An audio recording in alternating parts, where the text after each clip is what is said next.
I found out that my husband and sister are playing house with my newborn while I was at work. So I ruined all their plans and left them in the gutter. I went back to work 6 weeks after having my daughter, Julie, because we needed the money, and my husband, Brett, said he could handle the days while working nights at the warehouse. My sister Chloe had just lost her job and offered to help with the baby during the day so Brett could sleep before his shifts. It seemed perfect since Chloe loved Julie and was staying in our guest room until she got back on her feet. I'd leave at 7 in the morning for my job at the medical center, pump during breaks, and rush home by 5:30 to take over. Brett would be getting up for his 8 a.m. MR shift, and Chloe would help with dinner and the bedtime routine. For 3 weeks, everything ran smoothly. Brett was getting enough sleep, Julie was happy, and Chloe seemed to really enjoy helping out. She'd send me pictures during the day of Julie's tummy time or her first real smile. I was grateful to have family support since my mom lived across the country, and Brett's parents weren't interested in being grandparents. Then little things started feeling off. I'd come home and Brett would be freshly showered even though he was supposed to just be waking up. Chloe would be wearing my robe, saying hers was in the wash. Julie would be in outfits I didn't recognize, and when I asked, Chloe said she bought them as surprises.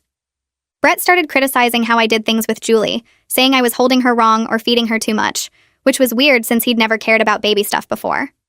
One day I forgot my breast pump parts and had to drive home at lunch. I walked in quietly because Julie might be napping.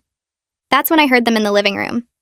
Brett was laughing at something on TV while Chloe was folded into his side on the couch, Julie sleeping on her chest. They looked like a family. I stood there watching, and Chloe said something about how this was so much better than her old life. Brett kissed the top of her head and said they made a good team. Neither of them saw me. That night, I tested them. I mentioned how tired Brett looked for someone who'd been sleeping all day.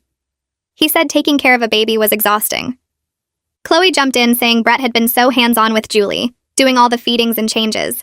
But Julie was exclusively breastfed from bottles I pumped, and I'd been marking them. Half weren't being used. They were giving her formula. When I asked about it, they said Julie seemed hungrier than what I was providing.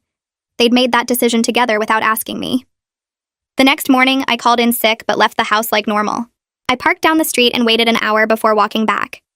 The door was locked, which was weird because I never locked it when leaving.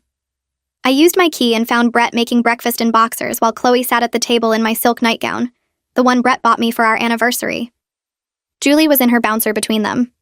They were discussing weekend plans like I didn't exist.